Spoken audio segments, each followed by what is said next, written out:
My name is Emily, and until a few months ago, I believed my husband, Marcus, was the most loyal, hardworking, honest man I knew. We had been married for 7 years.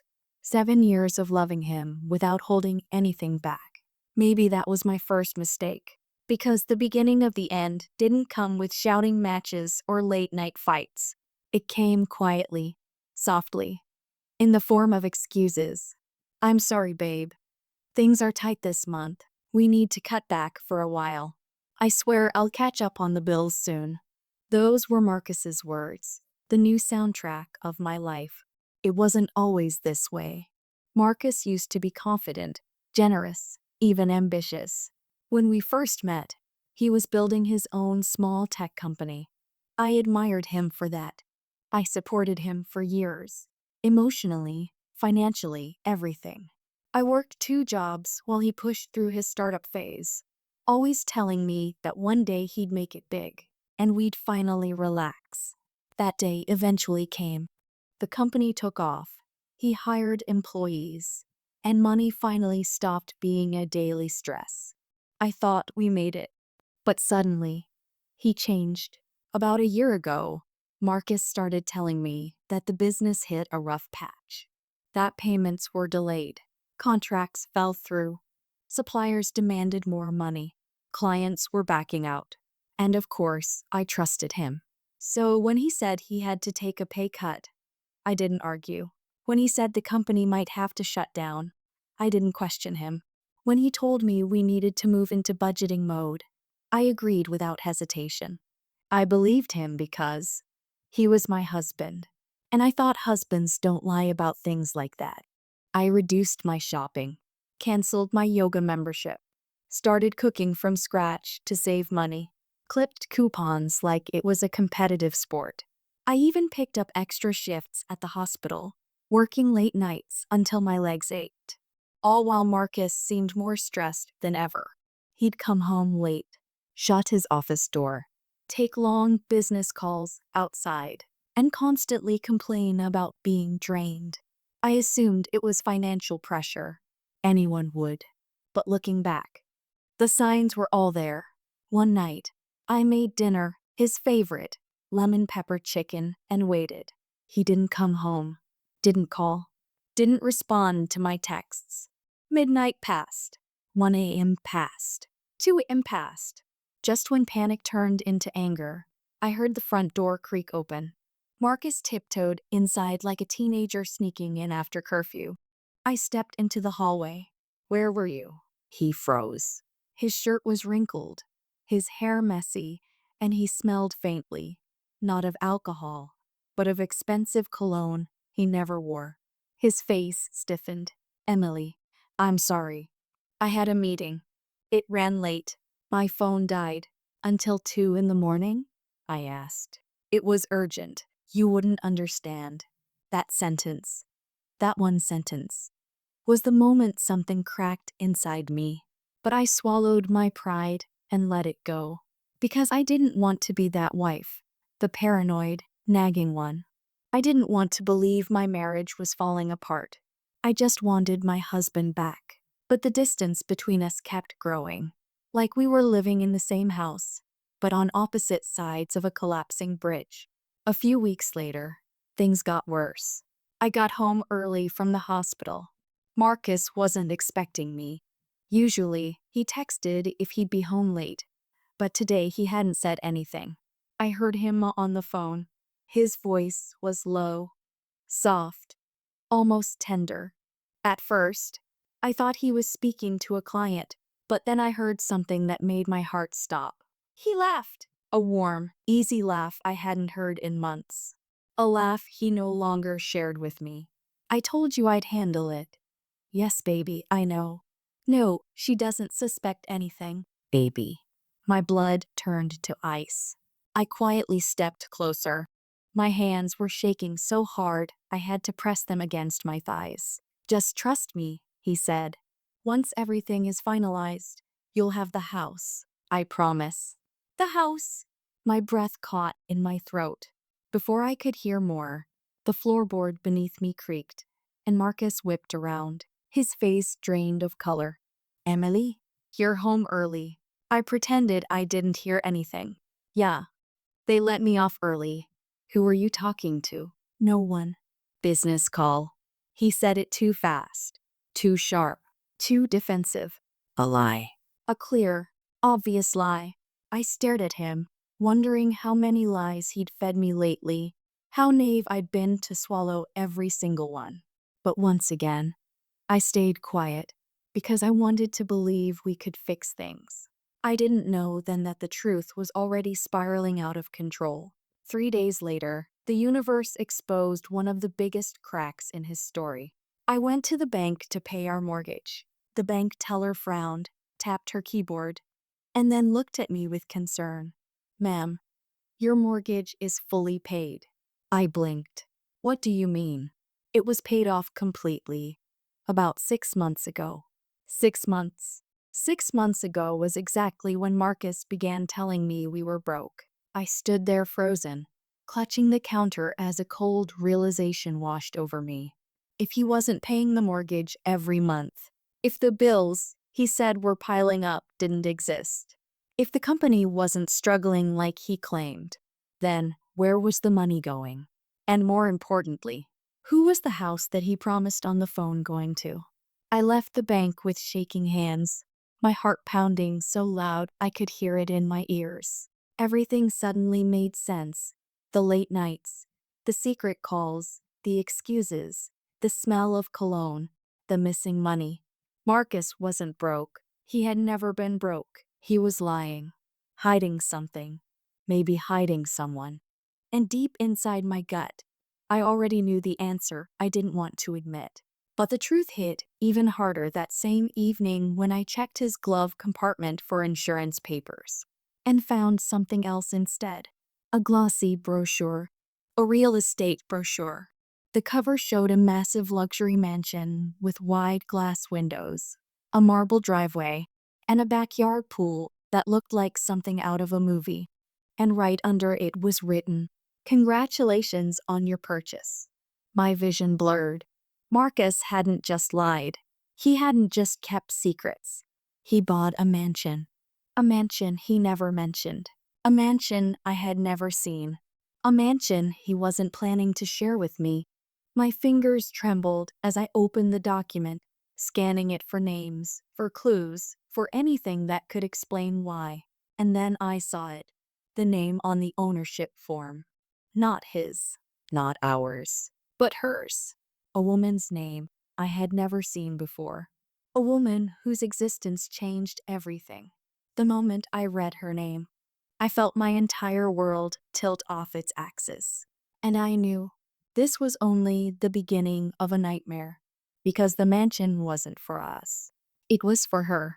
And the worst part, I hadn't even discovered the most devastating truth yet. The moment I whispered her name aloud, I realized I had heard it somewhere before. Recently. Too recently. If you've ever felt your stomach drop so fast you thought you might faint, that's what happened when I whispered her name aloud. Vanessa. It felt wrong in my mouth, like saying it made everything real, like it summoned something dark into the room. But why did the name sound familiar? I stood in the driveway, clutching that real estate brochure like it was a piece of poisoned evidence. My mind raced, my heart hammered, and there it was, this flicker of memory I couldn't quite catch. Vanessa! Vanessa! Why did that name ring a bell?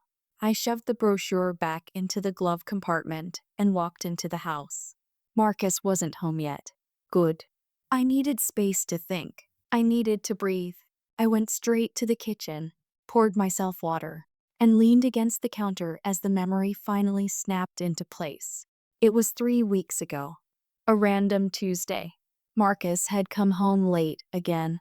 I was half asleep on the couch when he walked in, whispering something into his phone. "Yeah, good night, Vanessa." I remembered sitting up, blinking at him. Who's Vanessa? He froze then too, for just a second. Then he smiled, forced and thin. Oh, new client, real estate investor. Just like that. I believed him. I let it go. Now, I felt sick to my stomach. She wasn't a client. She wasn't a colleague. She wasn't some business contact. She was the woman he bought a mansion for. My legs turned weak. I sank into a chair, gripping the edge of the table so I wouldn't fall apart. Questions flashed through my mind like lightning. How long had it been going on? Why her? Where did they meet? And the worst question, did he love her? A knock at the door jolted me out of my thoughts. It wasn't Marcus. It was my younger sister, Sophie. She walked in with her usual burst of energy until she saw my face. Huh? What's wrong? You look terrible. I didn't know what to say. My throat tightened, and for a moment, I couldn't speak at all. Maybe part of me felt ashamed, not because I did anything wrong, but because admitting the truth made it real. I think Marcus is cheating, I whispered. Sophie's eyes widened. What? Are you sure? No. But I found something. Something big. And the name? Vanessa. Her expression changed instantly. Wait. Vanessa? Vanessa who? I don't know her last name. She went still. Too still. What? I asked. Do you know something? Sophie hesitated, biting her lip. Then she said the last thing I expected to hear. Emily. I think I saw Marcus with a woman 2 weeks ago. I froze. What do you mean? I was at the Oak Ridge Cafe with a friend. Marcus walked in with this woman, tall, brunette, expensive looking. They sat close, really close. I thought maybe it was business, but the way he looked at her, the way she touched his arm, it didn't look professional. My heart cracked open. Why didn't you tell me? Because I wasn't sure.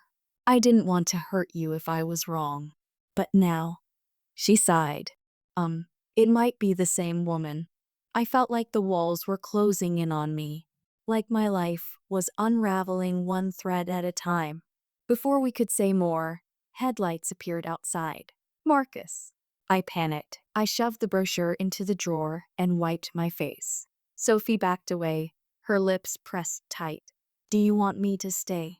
She whispered. I shook my head. No. If he sees you here looking like this, he'll know. I need to handle this myself. She gave my hand a squeeze and slipped out the back door. The front door opened a moment later. Marcus walked in, smelling of that same expensive cologne, the one he never wore around me. His tie was loosened, hair slightly messy like someone had run their fingers through it. He smiled faintly. Hey, babe. You're up. My chest burned. Yeah, couldn't sleep. He kissed my forehead. I tried not to flinch, but I felt myself stiffen. His eyes narrowed. You okay? Fine. Work tough. I stared at him, searching for any sign of guilt. The man standing in front of me looked normal. Calm. Loving even. How many lies had he told with that same soft voice? Marcus. I said carefully. Who is Vanessa? His jaw clenched. Just a twitch, but I saw it. A client. Why? You sure she's just a client? He frowned. Yes. Why are you asking me this? I forced a shaky smile. Oh, nothing. I just remembered you mentioned her once. His shoulders relaxed, but I noticed something in his eyes. Something like relief. He thought I didn't know. He thought I was clueless. He thought he was safe. He had no idea I had seen the real estate papers. He had no idea I knew about the mansion. He had no idea that his entire web of lies was unraveling. Are you hungry? He asked. I grabbed takeout. I shook my head. Not really. He kissed my cheek again and walked upstairs. The moment he disappeared from view, tears spilled down my face. Not because I was weak, not because I was heartbroken, but because I felt something new rising inside me. A fire, a desire for answers, for truth, for justice. I knew I couldn't confront him yet, not without proof. I needed something solid, something undeniable, something he couldn't talk his way out of. And deep down, I knew where to start. I waited until Marcus was asleep. His deep breathing filled the room. I slipped out of bed, tiptoed into his office, and turned on his computer. Password protected. Of course. But Marcus had one flaw. He used the same password for everything. His mother's birthday. I typed it in. The screen unlocked. I opened his emails, his files, his messages, my heart pounding with every click. And then I found it. A folder. Hidden. Encrypted. But not well. The title was enough to drain my blood cold. V. House papers plus transfers. V. Vanessa. My hands shook as I opened it. And inside, I found something that made tears blur the screen. Transaction receipts. Large transfers. 5 figures. 6 figures. Money that should have been ours. Money he claimed he never had. Money he funneled into her mansion. And then, a scanned document. A contract. An agreement. My voice caught in my throat as I read the line he signed. Financial support and housing provision for Vanessa Reed. Reed. Her last name. But that wasn't the part that broke me. The part that shattered everything was the line right under her name. The line that should have never existed. The line that made my knees buckle. Dependent status. Pregnant. My scream caught in my chest. My vision went black at the edges. Pregnant. He had gotten her pregnant. And that's when I realized Marcus wasn't planning to leave me. He was planning to replace me. My hands were still trembling when I noticed something else in the contract. Something far worse than the pregnancy. Something that made my blood turn to ice. I stared at that contract, my whole body numb, my mind buzzing like a hive about to collapse. Pregnant. The woman he bought a mansion for was pregnant. My throat tightened so painfully it felt like someone was crushing it from the inside. But then my eyes drifted lower, to that section at the bottom of the page I hadn't fully noticed before. A clause. A special clause. It read, in the event of marital dissolution with Emily Carter, primary custody and full financial commitment will transfer immediately. I froze. My name. My actual name was inside his contract with her.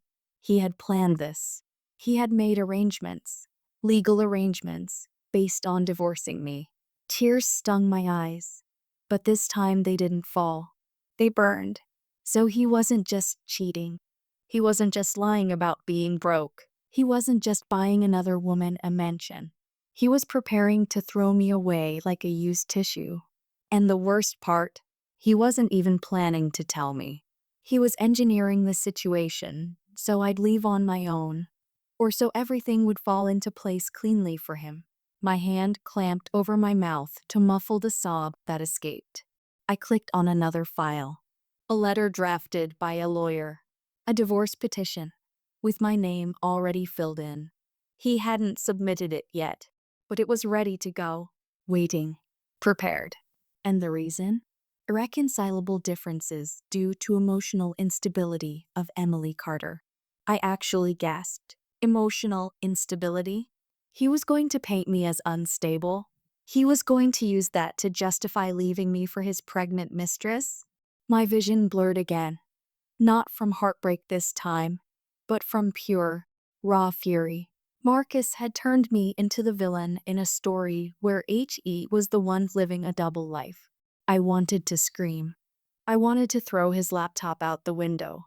I wanted to confront him right then, wake him up, and shove the evidence in his face. But I didn't, because something in me, something I had never felt before, stopped me. It was quiet. Sharp. Cold. Revenge. Not the dramatic, screaming kind. Not the impulsive kind. But the calculated, patient kind. I clicked out of the files, closed everything, and tiptoed back to bed. Marcus was snoring lightly, completely unaware that his entire life, his lies, his secrets, his plan, had been exposed. I stood there silently, staring at him in the dim light. My husband. The man who told me we were broke. The man who let me work double shifts to help out. The man who kissed me goodnight before visiting another woman. The man who planned to divorce me and take everything. I felt like I didn't know him at all. And yet, I knew exactly what I needed to do. The next morning, Marcus acted like everything was perfectly normal. "Morning, babe," he said cheerfully, kissing my cheek. "I took care of the electric bill, by the way." Liar. Manipulator. Coward. I forced a smile. "Thanks." Inside, I was shaking. But on the surface, I had to be perfect, calm, supportive, oblivious. If he suspected anything, he'd shut down access to everything. I needed more proof. I needed the truth. I needed leverage. Because if Marcus wanted a war, he had just declared it. Later that day, after he left for work, I called Sophie. When she picked up, I didn't even say hello. "I need your help," I said softly. "I'm already in the car," she replied. "Where are you?" Minutes later, she arrived. I showed her the files. She covered her mouth with both hands. "Oh my God, Emily. He got her pregnant. And he's planning to come after you." I nodded, my hands cold and shaking. Sophie hugged me tightly. "We need a lawyer," she whispered. "No, not yet." She pulled back. "And what are you thinking?" I took a deep breath. "I want proof of everything. Every transaction. Every lie. Every visit to her. I want enough to destroy him if he ever tries to paint me as unstable or at fault." Sophie exhaled slowly. "Are you sure you want to go down this road?" "I'm sure," I whispered. "I have no choice." That afternoon, Sophie and I dug deeper. We checked his email accounts, his bank accounts, his cloud storage, even his car's GPS history. And every step revealed something worse. Transfers to a private account under Vanessa Reed, payments for prenatal care, luxury dinners, hotel stays, baby items, spa days, and GPS routes leading to a house across town. A house with a long driveway and a gated entrance. The mansion. My stomach turned. She was already living there. He had already moved her in. And he was using our money to fund all of it. Sophie clenched her fists. "Emily, we should go there. We should see it with our own eyes." I swallowed hard. "Not yet. Not until I know what I'm walking into." She nodded slowly. "Okay. Then what next?" I hesitated, then said something I never imagined myself saying. "I want to talk to her." Sophie's eyes widened. "Emily, I need to hear it from her. I need to know how long this has been going on. I need to see the person who helped tear apart my marriage." Sophie grabbed my hands. "And what if she lies?" "She won't," I murmured. "Women know when they're face to face with the wife."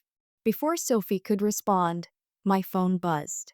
A text from an unknown number. I opened it and froze. "Stop digging, Emily. You won't like what you find." My heart slammed against my ribs. Sophie snatched the phone. "Who the hell?" 3 dots appeared. Then another message. "If you show up at the house, Marcus will know. And trust me, he won't take it well." I felt the color drain from my face. "How does she know?" Sophie whispered. But I already knew. Vanessa was watching me, monitoring me, one step ahead. And if she had my number, she had access to far more than that. My hands trembled as the phone buzzed again. The third message shattered me completely. "He chose me. Stop embarrassing yourself." My breath hitched. My knees nearly gave out. And then, just as I was catching myself, a fourth message came in. A photo of Marcus, shirtless, asleep, in Vanessa's bed. Timestamp. This morning. As I stared at the photo, something in the background caught my eye. Something that made my blood freeze, and my anger shift into pure terror. The photo burned into my brain. Marcus, shirtless, asleep in a bed that wasn't ours. A bed that probably smelled like her perfume. a bed he shared with a woman carrying his child.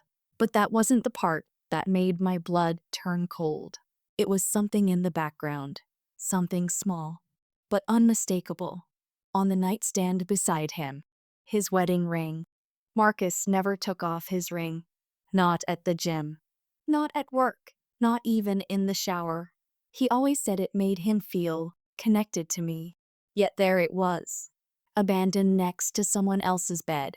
Symbolic, cruel, intentional. My breathing grew uneven. Sophie grabbed my shoulders as worry replaced anger on her face. Emily, are you okay? You're shaking. I swallowed hard. He took off his ring. For her. Sophie's jaw tightened. Then he doesn't deserve you. But this wasn't just a symbol of betrayal anymore. It was a message, a warning, a declaration. He had already removed me from his life, piece by piece, lie by lie. I wiped my tears, inhaling a shaky breath. And then, for the first time in days, something inside me clicked, a spark of clarity.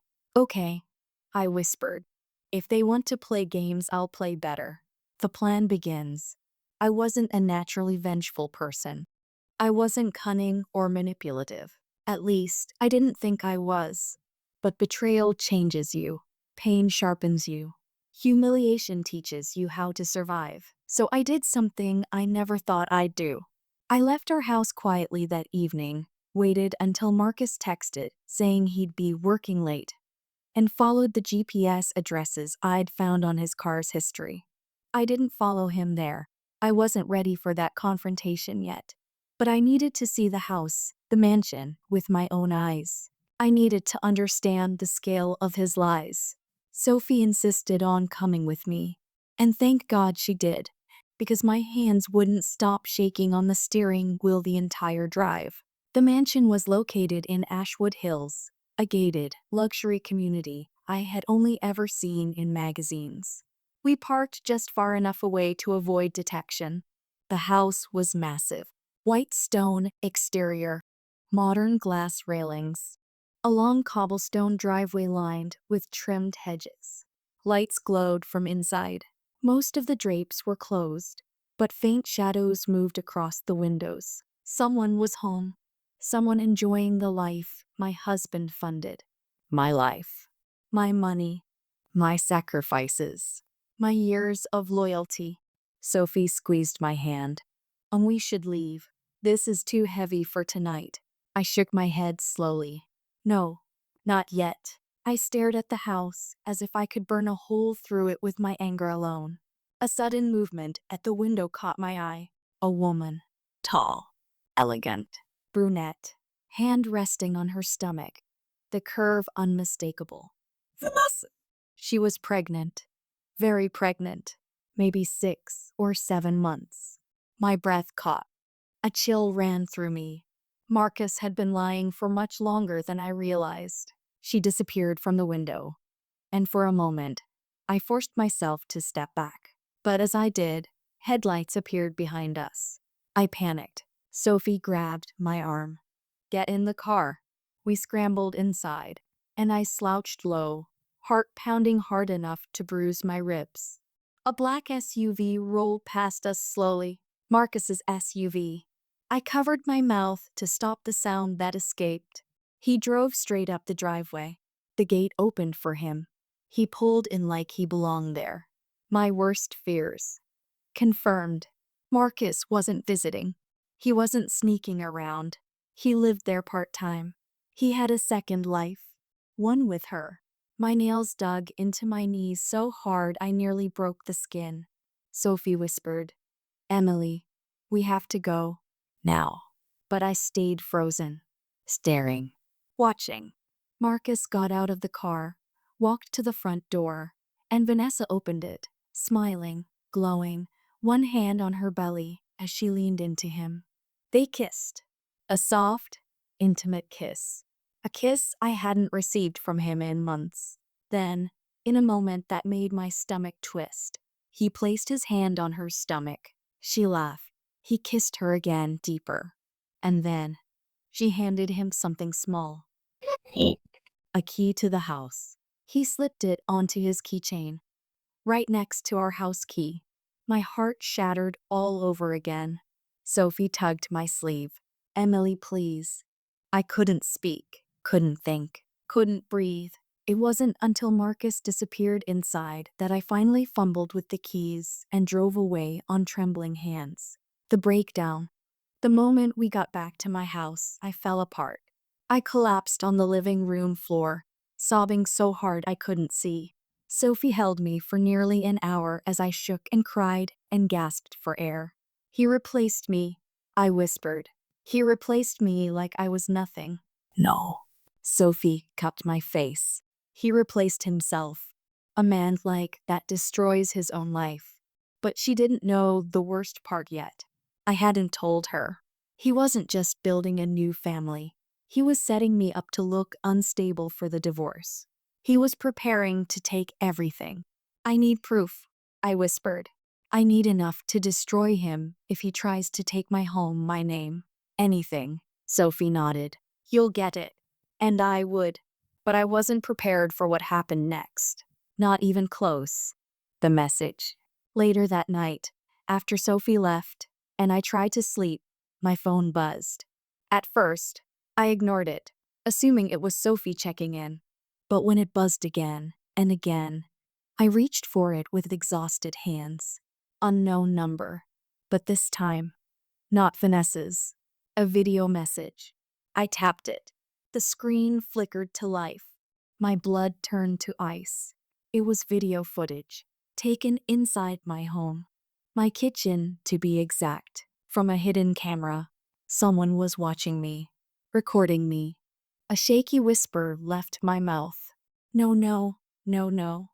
The video zoomed slightly, focusing right where Sophie and I had been sitting earlier. Then a voice message followed. Marcus's voice. Calm, cold, sharp enough to cut glass. Emily, stop digging. You're not as invisible as you think. My heart slammed against my chest. He knew. He knew I was watching him. He knew I had been at the mansion. He knew I had found the files. And he had cameras in our home. My hands trembled violently as the final message appeared. A text. One single sentence. We need to have a talk. Tomorrow. I stared at the screen, realizing with dawning horror that Marcus wasn't just cheating. He was dangerous. And tomorrow, he wanted me alone. I didn't sleep a single second that night. How could I? My own home, my sanctuary, had been breached, recorded, watched by my husband, the same man who lied about being broke, the same man who bought a mansion for another woman, the same man who got her pregnant, the same man who drafted divorce papers blaming me, the same man who cheated in my face and dared to call it love. Now he wanted to meet me, alone. The fear didn't come in waves. It was constant, a tight, suffocating grip around my lungs. But beneath that fear, beneath the shaking, beneath the ache in my chest, a different emotion simmered. Anger. A hot, blinding, righteous anger. And something else too. Determination. He wanted a meeting. He wanted a conversation. Answers? Control. Fine. But I was no longer the naive woman he thought he could manipulate. I would go. But I would not go alone. The preparation. At dawn, I called Sophie. She answered on the first ring. You okay? No, I whispered. But I know what I need to do. Silence on the other end. Then a sharp inhale. You're going to meet him. Yes. Emily, no. He's dangerous. You saw the cameras. He's paranoid, controlling. That's exactly why I need to meet him, I said. Face to face. But on my terms. What does that mean? It means this time I record HIM. Sophie was quiet. Then, I'm coming over. Within minutes she arrived, carrying a small bag. Inside, a tiny recording device disguised as a hair clip. Journalist friend owed me a favor, she explained. This records everything. Crystal clear. I clipped it into my hair. My hands trembled, but I forced them still. Emily, if he threatens you or tries anything, I'll leave. Immediately. I promise. Sophie softened, but worry still clouded her eyes. You're stronger than you think, she said. I didn't feel strong. Not yet. But I was getting there. The meeting. Marcus texted at 9:13 a.m. At the cafe near the lake. Come alone. I replied. On my way. The drive felt unreal, like drifting through someone else's nightmare. I spotted him immediately when I arrived. Marcus sat at an outdoor table near the water, wearing a crisp shirt, hair perfectly styled, face calm. Too calm. Like a man who believed he still had control. Like a man completely unaware his entire kingdom was burning behind him. He stood when he saw me. Emily. Sit. His voice lacked warmth, lacked guilt, lacked everything a husband should feel. I sat anyway. For a moment, neither of us spoke. Then he leaned forward, elbows on the table. So, you've been busy. I swallowed hard. I know everything, Marcus. He smirked. Do you? Let's see. His arrogance was nauseating. I know about Vanessa, I said. His smirk remained. I know about the mansion. He didn't flinch. I know about the pregnancy. His jaw tightened. Barely. I know you recorded me. He smiled slowly this time. Very good. And I know, I said, voice shaking with anger, that you're planning to divorce me and claim I'm emotionally unstable. His eyes glinted like he enjoyed hearing it. Then he said something so ice cold. It stole my breath. I was hoping you wouldn't find out so soon. My fingers curled into fists. So that's it. You were going to replace me. Just throw me away. Emily, he said calmly. You've always been emotional, overwhelming, hard to manage.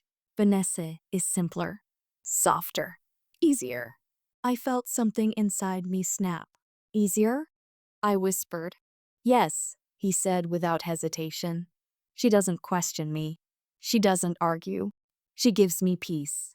And now, she's giving me a child. My chest tightened. But here's the problem, he continued. You were never going to handle this well. I knew that. I clenched my jaw. Handle what? Your betrayal. He shrugged. Life happens. I stared at him in disbelief. This man wasn't my husband. This man was a stranger wearing my husband's face. So, he continued, folding his hands, I need you to understand that the moment you started snooping, you crossed a line. I kept my expression steady. A line? A line that proves my case. Your paranoia, your instability, your inability to let things go. I swallowed hard. You mean your lies? He leaned in, voice low and smooth. Emily, I need you to sign the papers quietly.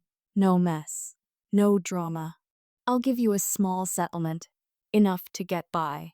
But if you fight me, if you embarrass me, his eyes darkened. I'll bury you. My pulse spiked. Bury me? He wasn't bluffing. Not anymore. He continued. I have recordings, messages. I can twist anything you've said. And I will. You'll lose the house, your job, everything. My breath trembled as anger scorched through every vein. He thought he had me. He thought he had already won. I looked him dead in the eye. No, Marcus, you've mistaken me for the woman you married. But she's gone. He raised an eyebrow. Is she? Yes. My voice didn't break. Not anymore. And do you know what replaced her? He leaned back. Enlighten me. I tapped the hair clip. The woman who recorded everything you just said. For the first time, Marcus's face changed. The color drained. His mouth parted. His eyes widened just slightly. Emily, he whispered. No, I said, standing up. Don't talk. Just listen. I leaned over the table. You're done. Every threat, every admission, every detail about Vanessa. The cameras, the lies, the manipulation, the plan to frame me as unstable. All of it is recorded. He opened his mouth again. I didn't let him speak. You don't own the narrative anymore. I do. His fingers curled into fists on the table. You think anyone will believe you? Absolutely, I said. And if they don't, the court will. Lawyers will. Judges will. And Vanessa? She'll realize you recorded her too. His face hollowed. And Marcus, I added. You should know something. He looked up slowly. There's no worse feeling in the world than being underestimated. I turned and walked away. He didn't follow. The aftermath. Within a week, my lawyer had copies of all recordings and files. The divorce was filed by me. Marcus's assets were frozen pending investigation. The hidden surveillance cameras he installed became the nail in his coffin. Vanessa. She left him after discovering he secretly recorded her too. The mansion? Sold. Proceeds legally tied up due to fraudulent financial transfers. Marcus lost everything. And me? I moved out of the house we once shared and rented a small apartment with sunlight, quiet mornings, and no shadows lurking in the corners. For the first time in months, I could breathe. People say betrayal breaks you. Maybe that's true. But sometimes, just sometimes, it rebuilds you too. Stronger, sharper, smarter. I looked at myself in the mirror one morning and finally recognized the woman staring back. Not the wife who cried. Not the wife who begged for answers. Not the wife who doubted her worth. But the woman who walked away from hell and didn't look back. Teach end.